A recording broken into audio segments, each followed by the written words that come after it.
Once upon a time, there was a man who married his mistress shortly after his wife's funeral. Years later, he encountered his deceased wife in another city, leaving him utterly astounded. It was an ordinary day, one of those that pass unnoticed in the calendar of life, sprinkled with small pleasures and comforting routines. Dan and Molly shared their breakfast in silence, a habitual practice they had turned into a ritual of wordless connection. The soft light of dawn filtered through the curtains, bathing the table in warm hues. Molly smiled at Dan as she passed him the coffee pot, a smile he returned with a silent expression of gratitude.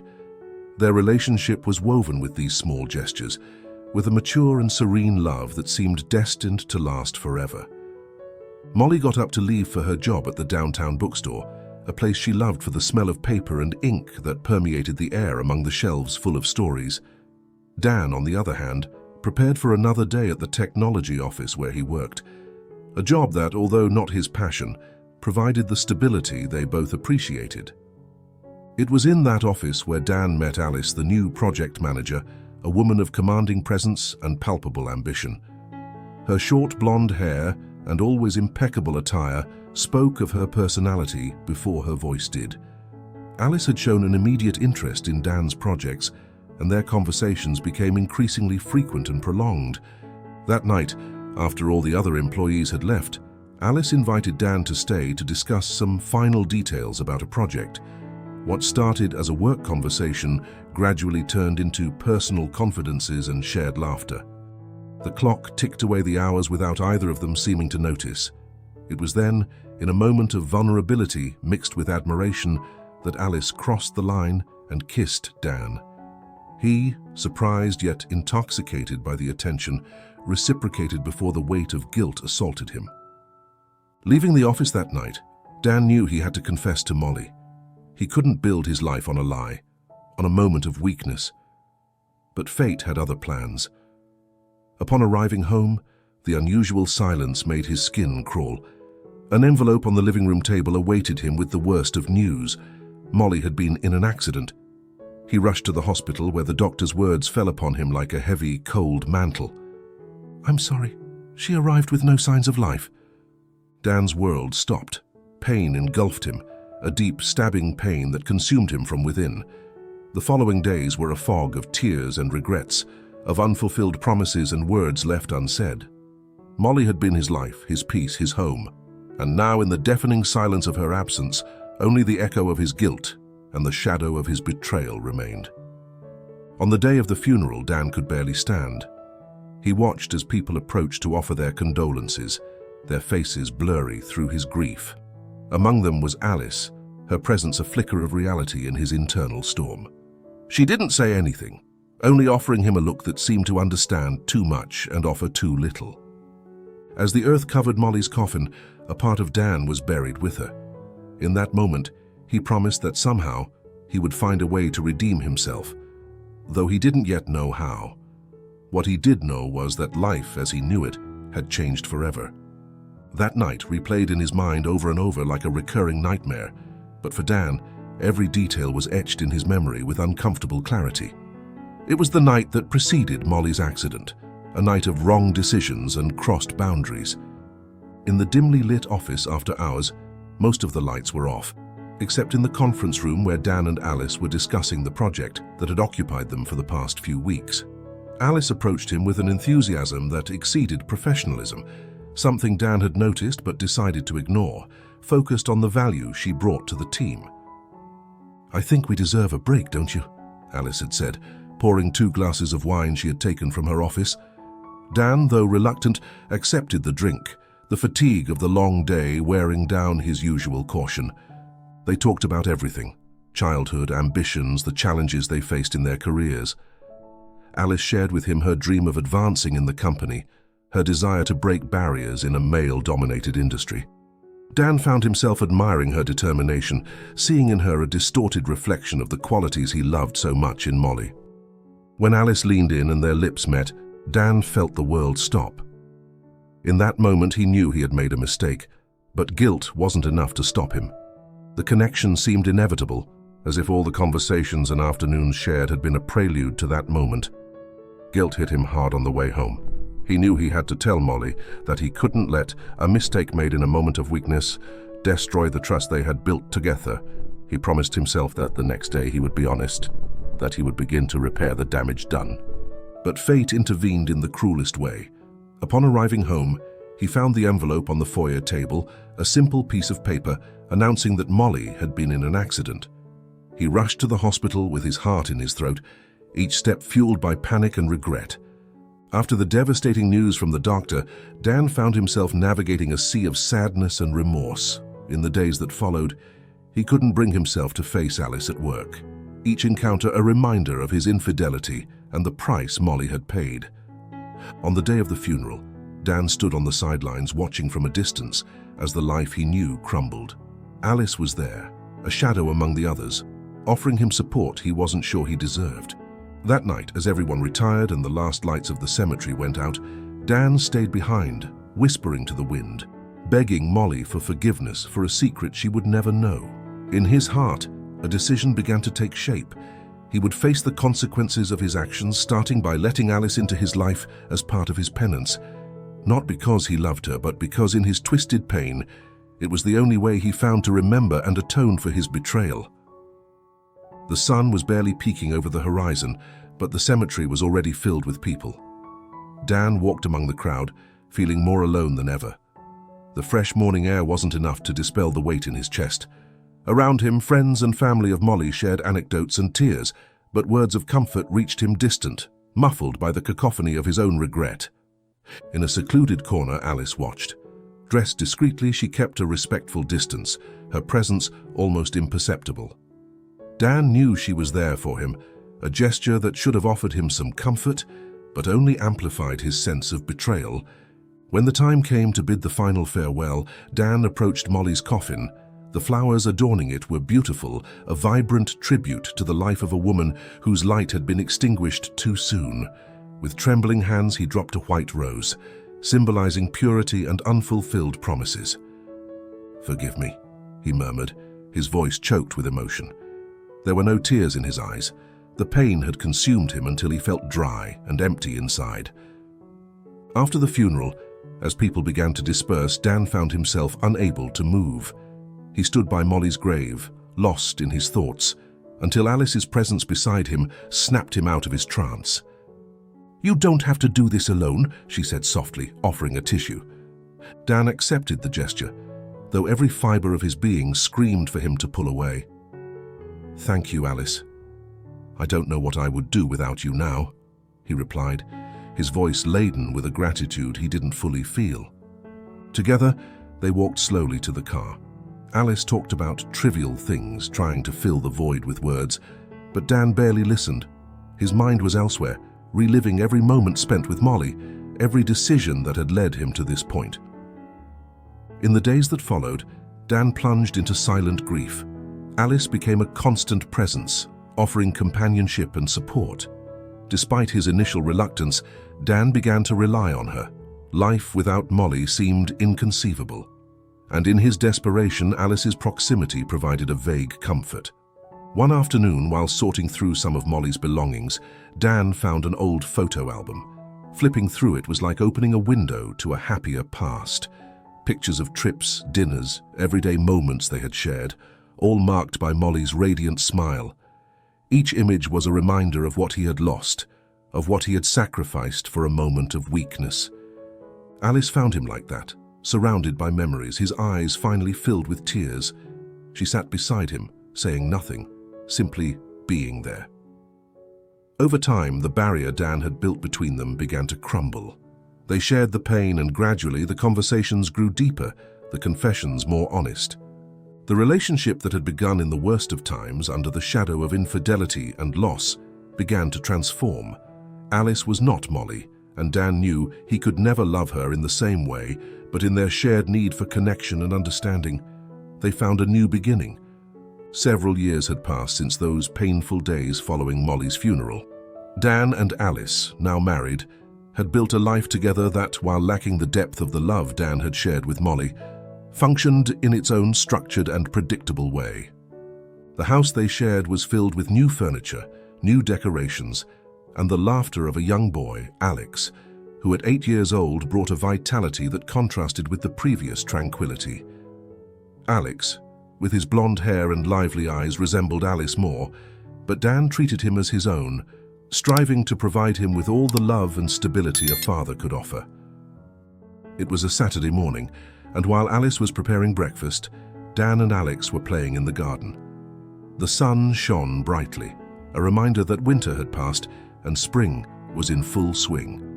Laughter and joyful shouts filled the air as Dan chased Alex among the trees, a scene of familiar happiness that sometimes made Dan almost forget the void that still resided in his heart. But that void never completely disappeared. Often in moments of quiet, Molly's image returned to his mind. Her memory was a secret and sacred refuge that only he had access to, a place where he could still feel her love and loss. One part of Dan's routine that Alice was unaware of was his weekly visit to the cemetery where Molly was buried. Every Thursday before dawn, Dan would sneak out of bed, drive to the cemetery, and spend hours talking to Molly's grave. He would tell her about his life, about Alex, about how Alice had filled part of the void she had left behind. It was his way of keeping Molly's memory alive, a ritual of penance and remembrance. This Thursday was no different. Dan arrived at the cemetery while the morning fog still covered the gravestones with its grey cloak. He sat beside Molly's grave, a simple headstone that he had chosen himself, and began to speak in a low voice. "Molly, with each passing day, I feel like I betray you a little more. Alice has been a good companion, and Alex, he's a wonderful child. But there's not a single day that I don't think of you, that I don't wish things had been different." As he spoke, the weight of his words filled the air, each confession a sigh in the cold dawn breeze.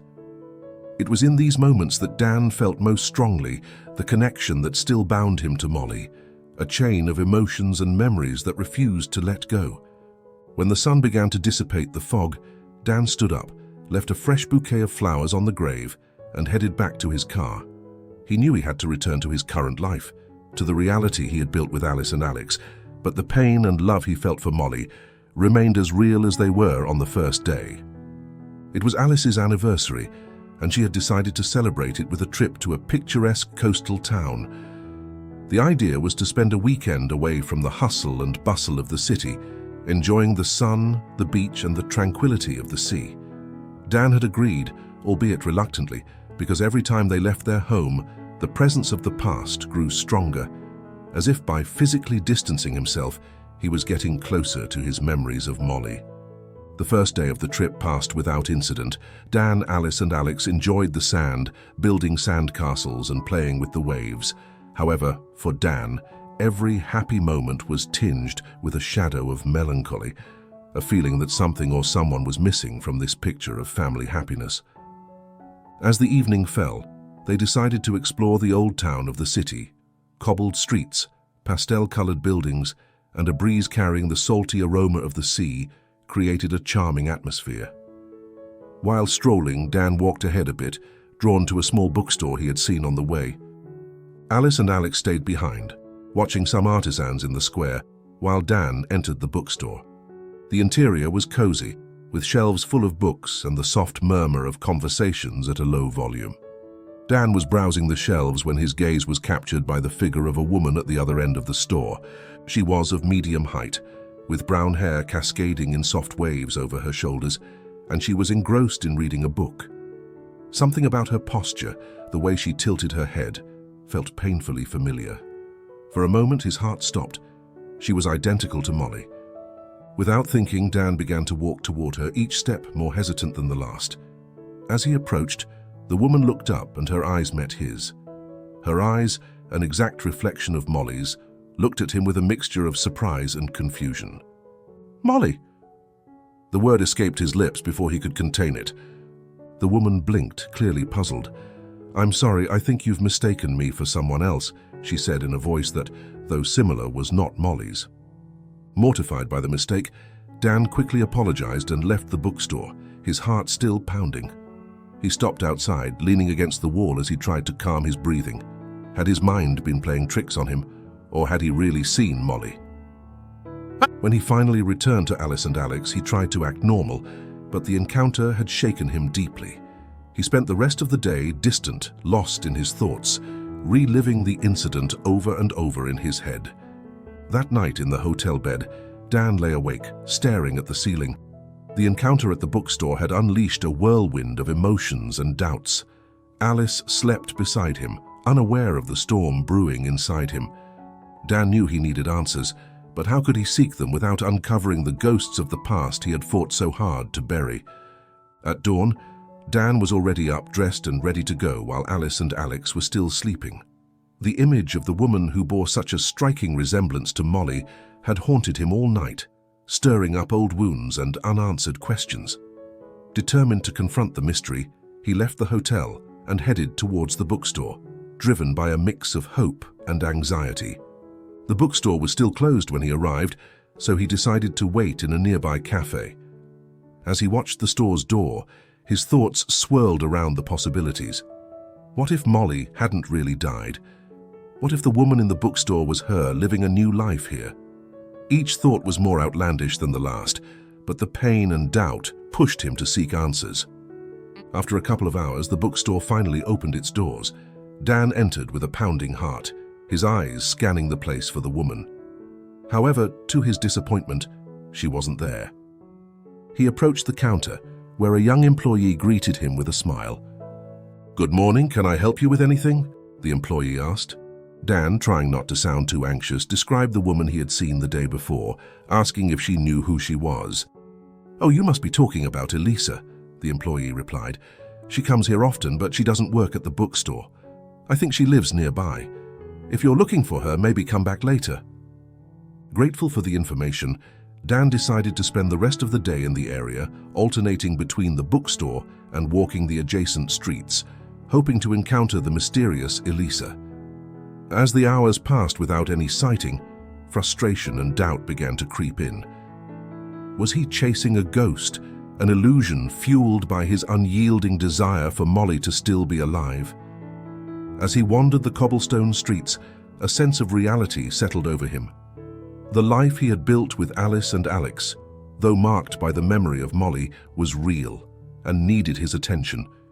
But the appearance of this woman had reopened a chapter of his life he thought closed long ago.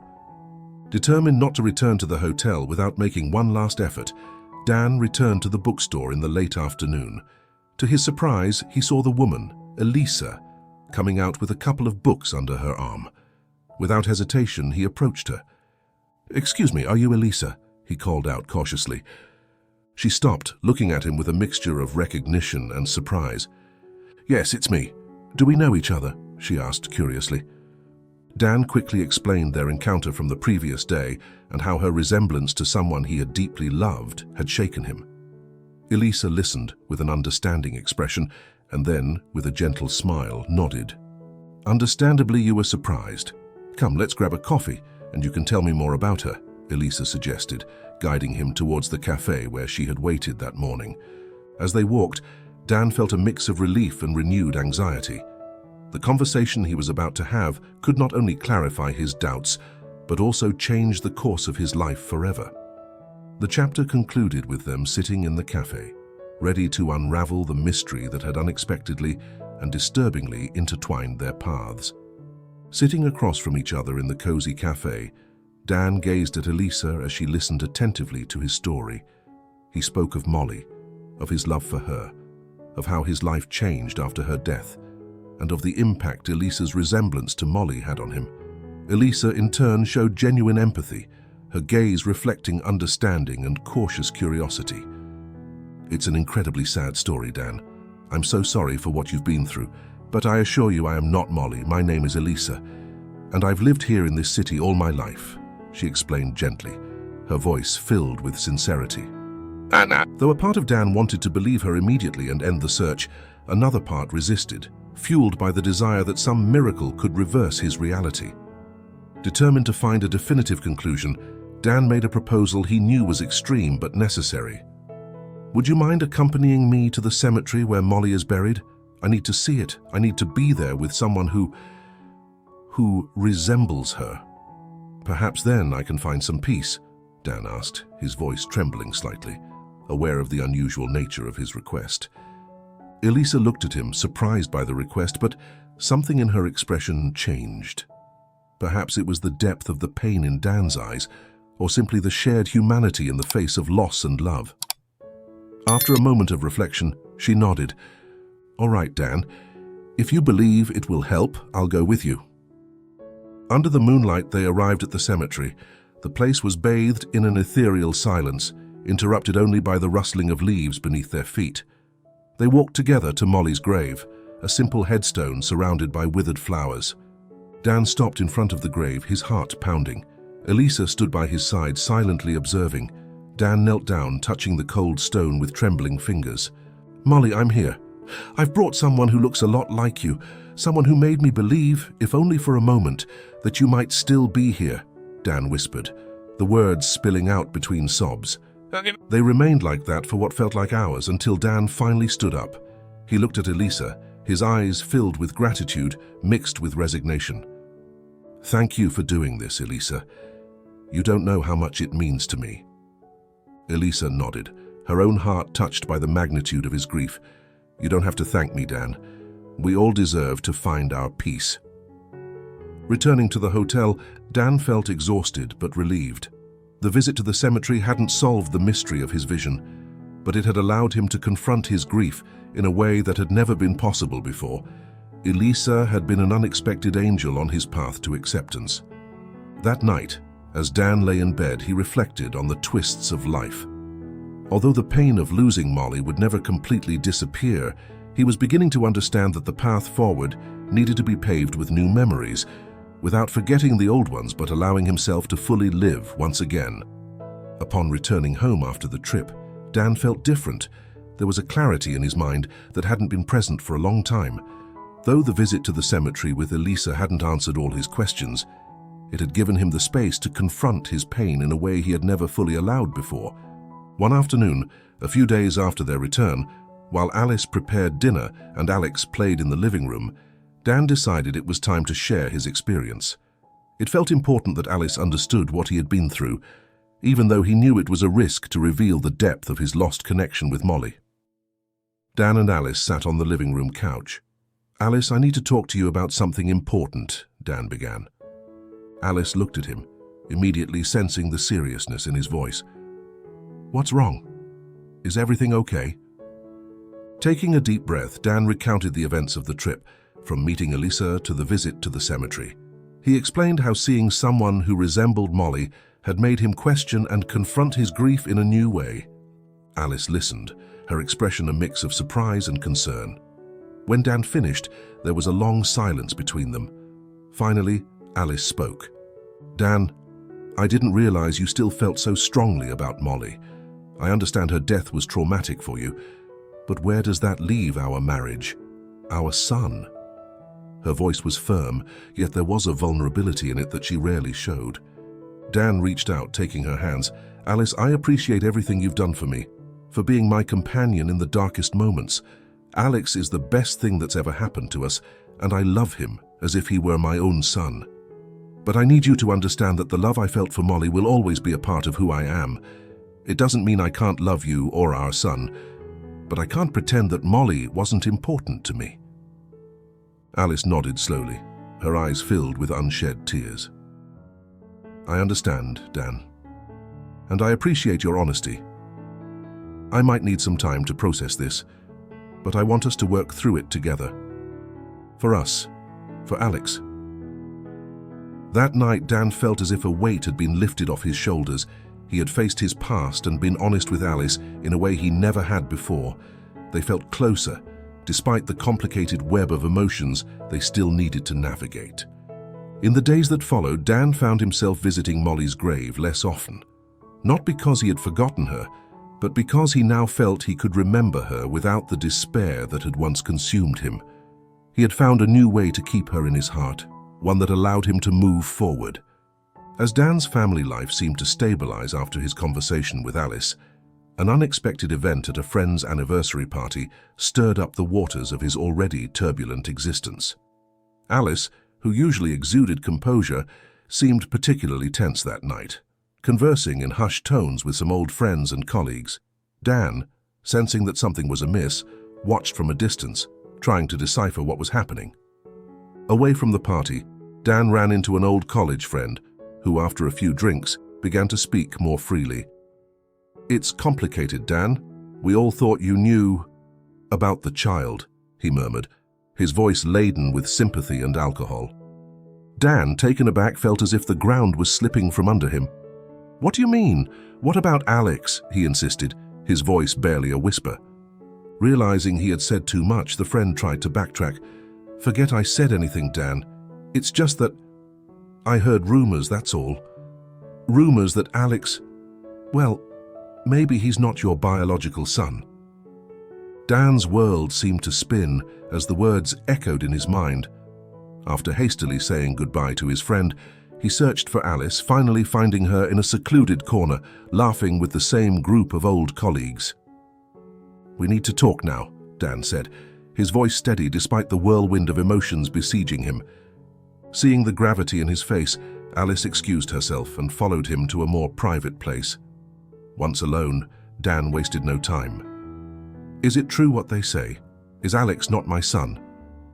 His question was direct, his gaze relentless.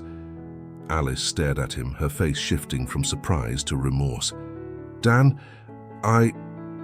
It's complicated. When I met you, I was already pregnant. I didn't know how to tell you. Everything happened so quickly after Molly's death and you lied to me all this time?"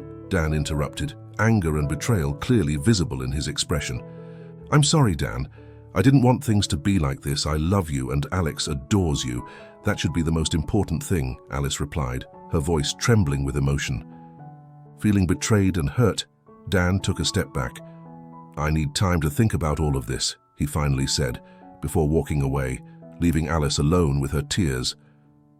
The revelation about Alex shook Dan to the core. All night he stayed awake, reliving every moment of the past few years, wondering what else could have been a lie. At dawn, he made a decision. No matter the biology, he loved Alex as his own son, and that wouldn't change. But what did need to change was how he would handle his relationship with Alice. Following the revelation at the party, Dan found himself in a state of shock and reflection.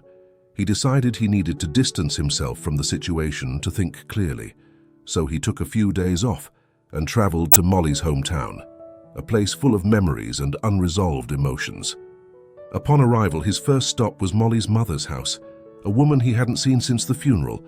Though he was unsure of how he would be received, he knew this was a necessary step to confront his past and better understand what had happened. He knocked on the door, and after a few moments, an older woman with silver hair answered. Her initial expression of surprise quickly turned into one of caution. "Dan, I didn't expect to see you. What do I owe the honor?" Molly's mother asked, her voice tinged with reservations.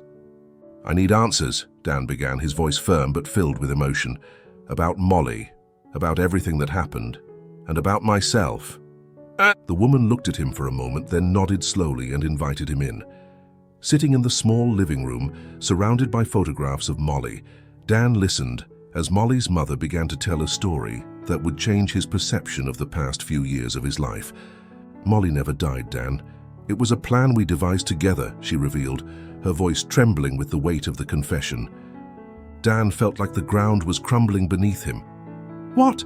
How is that possible? Why would you do something like that?" The questions poured out rapidly, each one adding weight to his already fragile emotional state. "After your affair with Alice, Molly was shattered. She knew everything, though she never told you.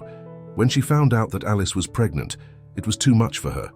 We decided to fake her death so she could start anew, far from all the pain you caused," the mother explained, every word imbued with a mix of sadness and reproach. Dan struggled to process the information, guilt and regret flooding his heart. "Where is she now? Can I see her?" "Molly lives in another city under a different name. She has rebuilt her life, Dan, without you. I fear that reopening old wounds would only cause more pain," replied the mother, her tone final. Hours passed talking, with Dan absorbed in every detail, every decision Molly and her mother had made. At the end of the visit, though overwhelmed by the magnitude of what he had learned, he felt grateful for Molly's mother's honesty. Dan returned to his city with a new sense of purpose. He knew he had much to repair, both with Alice and with Alex, and now with Molly's memory, who was alive, though unreachable to him. After his journey and the shocking revelations about Molly, Dan returned home with a mix of determination and clarity he hadn't felt in years. Despite the emotional distance that had grown between him and Alice, he decided it was time to face his reality and begin the process of rebuilding not just his marriage, but also his inner self. One afternoon, after picking Alex up from school, Dan took him to a nearby park. As he watched his son play, he realized how much Alex had grown and how, despite the complications, Alex had always seen him as his father. This realization strengthened his resolve to ensure Alex never doubted his love or commitment. Upon returning home, Dan found Alice preparing dinner. There was a palpable tension in the air, a mix of hope and caution. After dinner, while Alex played in his room, Dan invited Alice to sit with him in the living room. "Alice, these past few days have been revealing for me, and I know we've had our difficulties," Dan began, choosing his words carefully. "I've made mistakes, some I didn't even know about until recently, and for that I apologize. Not just for what I did in the past, but for the pain I've caused recently." Alice looked at him, listening intently. "Dan, I also bear responsibility here. I hid the truth about Alex from you because I was afraid of losing you. But if we're going to move forward, we need to be completely honest with each other, no more secrets." Dan nodded. "I agree. I want us to try to rebuild, not just for Alex, but for us. We may never be the same as before, but we can try to find a new path together." With tears in her eyes, Alice accepted Dan's proposal. They decided to start couples therapy to navigate their new reality and ensure that both could heal and move forward. In the following weeks, Dan also made the decision to write a letter to Molly. He didn't expect a response, nor was he even sure if the letter would reach her hands, but he needed to express his regret and close that chapter of his life in a way that honored both his own growth and Molly's new path. Now Dan, Alice, and Alex are at the beach. They are building a sandcastle together, symbolizing the reconstruction of their family. As the sun sets, Dan reflects on life's tides, how some things are taken away and others bring new opportunities for growth and happiness. That's it for today. If you enjoyed the video, don't forget to like and subscribe for more content like this. Thanks for watching, and see you in the next story.